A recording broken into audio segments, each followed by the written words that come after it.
Hey everybody, hope you're having a good day. Thought I'd make a video today about the Skirmish mode in Dead Ahead, which is the game's PvP mode setting. I'll preface this video by saying that PvP in Dead Ahead is not really balanced, it's not really a priority. Maybe that's probably for the best.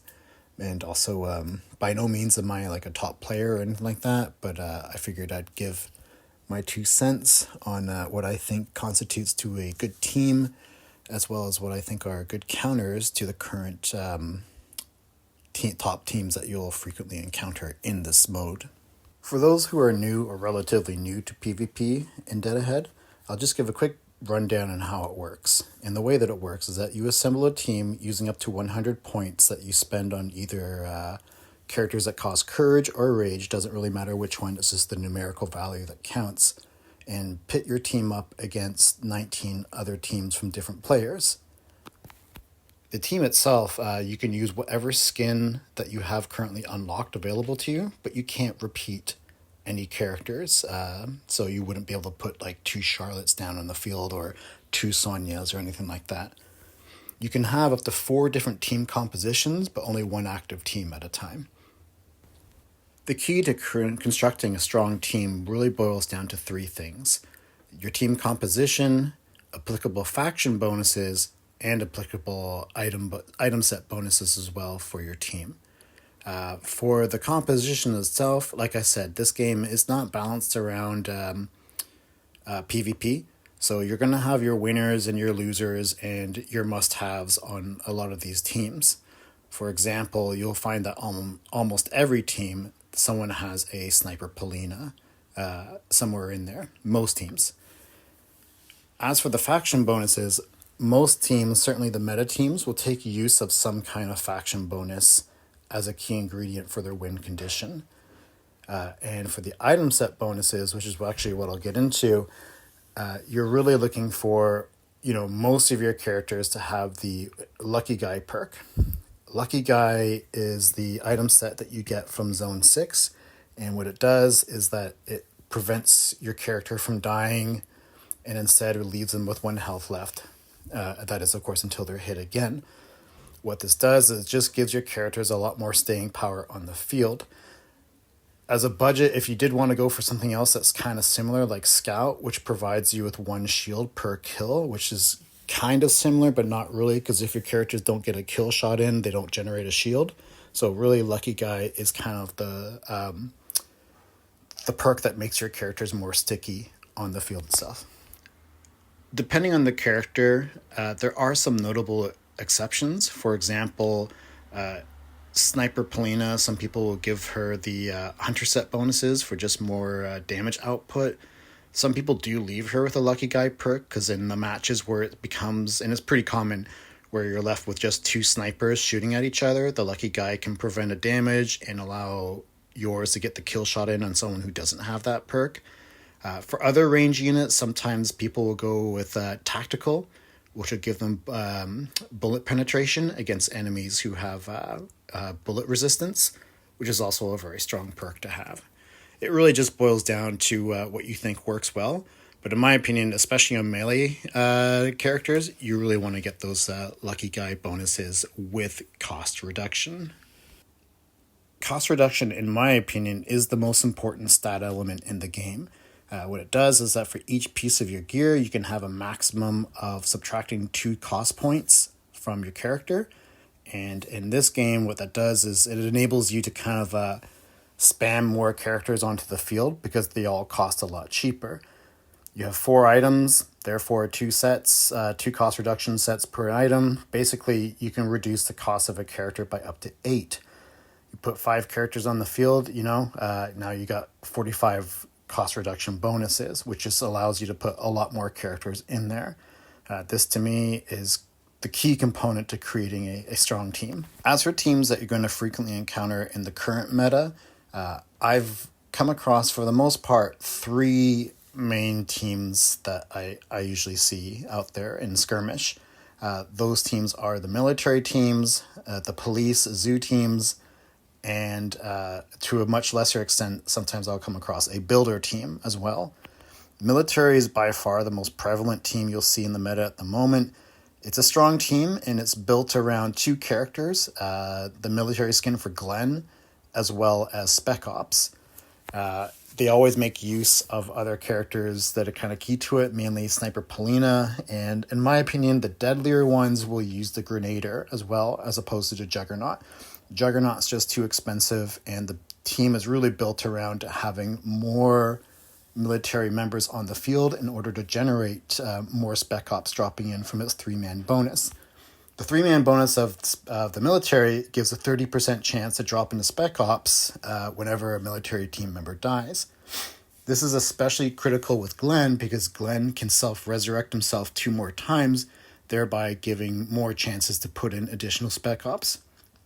So what you're basically looking at in the end is you go up against one of these teams, and if all goes well for the opposing team, they'll parachute in another 3 or 4 Spec Ops during the fight, making it a really tough team to counter and overcome.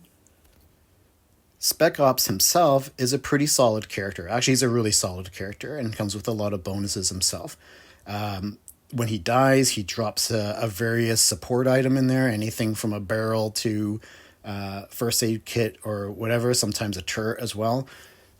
But he's also bullet resistant. He's got a lot of resistances everywhere. The one downside to him is that his accuracy is not super great.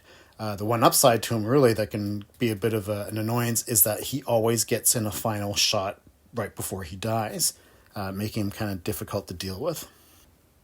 The best counter to military, which is probably the most frequently encountered team in the game, in my opinion, is using Queen from the Circus faction. Queen's one of my favorite players in skirmishes because I just find her to be so chaotic and destructive, not just to the opponent's team, but to your team as well. But by and far, she's a much greater benefit to your team. The benefit about Queen is that she uses a grenade launcher that she fires frequently, and when she's fully powered up, the grenades will leave behind pools of napalm, pools of fire on the ground from where they landed. This is really good in 3 ways. The first of which is that if Glenn dies to fire damage, he can disappear into a pile of ashes and not be able to resurrect, thereby denying the team abilities to get in more Spec Op characters. The next one is Spec Ops sometimes will just parachute right into an existing fire pool, and the fire does a lot of damage, so they die pretty quickly from there. And the last bit is that if you have Queen properly protected and she's in the right good position, she'll almost always get off a second grenade. That second grenade will almost always hit the character's back character, which is usually Polina, and she can be a hard character to reach for everybody else. So she's a good counter. The downside is that if you don't have Queen unlocked, this is a pretty hard team to overcome. I would say probably the next best option to have are to have range characters that use the tactical item set bonus, which is bullet penetration. And what this will do is that you should be able to hopefully chew through enough Spec Ops that you can kind of counter whenever they drop in with better armed, more accurate characters in Spec Ops. Doesn't always work though, and I would say fire damage is the way to go with this. The next faction that you encounter frequently is my favorite faction to use in skirmishes, and that's the police faction. The police faction is based around its faction bonuses, particularly all of them really, but the 3-set and the 5-set bonuses are especially useful here. 3-set bonus gives the third police character and onwards a 50% health shield bonus. And the 5-set bonus puts them into a rage mode whenever one of them dies. This only attributes to other police members of that faction, though. This is further made really useful by the fact that police have the unit, the FBI agents, and the agents are really good because they're a 2-for-1 when they're fully powered up, when they're fully leveled up. So it's one unit. They both plop in the field, and that counts as both your 1 and your 2 for, getting more members of that faction on there. When their cost is fully reduced, they only cost 12 points, so they're pretty cheap to put on the field. And overall, they're just sort of a nice sleeper unit. I find that in most of my wins, I usually have at least one of them up standing, and yeah, they're a good unit to have. But really, a lot of the police units are quite strong. You have a skin for Glenn. It's great. Glenn's a strong character. The rogue skin for the riot policeman. He's fantastic, exceptional. And Charlotte, while not as good as Polina, Charlotte can be really good as well. But really, it's just a strong faction. I do have the Mountie as well, who is the lumberjack skin, but I haven't had much use with it, which is kind of odd because he has an insane health pool. But I just find every time I put him on the field, he gets whittled down really quick because he has absolutely no resistances in this game. At the moment, I would say resistances and skirmishes are pretty important. Not key, but definitely something to consider. This is why in some teams you'll see the doctor, what's his name? Dr. Norman, the one that uses the machine gun and he puts a debuff on everybody else because he's got very high resistances. He's completely fireproof and he's got great bullet resistance too. And overall, he's just a really strong character to have. The other bonus with the police team is their units are not too expensive, and there's a lot of good variance with what kind of setup you want to use. Some teams will use Pepper's police skin and buff their whole team with the speed bonus. Other units they'll use a Charlotte, they'll use something else, but there's some variance with what you encounter. A good thing also is that because they're so cheap, when you reduce all their costs down, you can kind of mount up your team with a bunch of cannon fodder as well from other factions and create this like swarm of enemies of like 8 or 9 characters on the field, which is really difficult and will encounter most groups. The last team that you'll encounter, and it's not too frequent, but I have seen it more and more, is a team full of builders. And what this team seeks to do is kind of take advantage of the builder perk that spawns in an extra builder. I think that might be the 3-man perk. I'm not sure. And this is kind of like an answer. I think it's an attempt to answer these zoo-style teams that kind of swarm the field with a bunch of smaller guys, in that they try to put in preferably 2 Abbeys onto the field. Abby is the character that uses the chain gun. She's the most expensive character in the game, I think.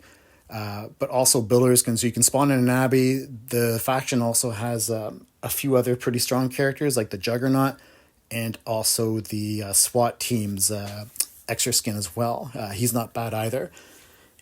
It's not the strongest team, but I have, in the first fight of this video, I almost got mowed down by an Abbey, and a well-placed Abbey, even with the nerf, can still be pretty deadly if it's not properly taken care of, or like in my very first fight, if you don't have luck on your side. That's pretty much all I have to say about Skirmish. I won't go into details on particular characters, maybe some other time in a different video or something like that. So just a quick recap. My advice is to outfit your melee characters with the Lucky Guy bonus. Get as much cost reduction down as possible for all of your characters. Cost reduction, to me, is the most important stat in the game. And and try and unlock some of the more powerful factions that are useful in Skirmish. I think this is going to be useful even once they make the upcoming changes to PvP, where they kind of make it into smaller teams. Anyways, that's all I got to say. Thanks for listening, and see you in the next one.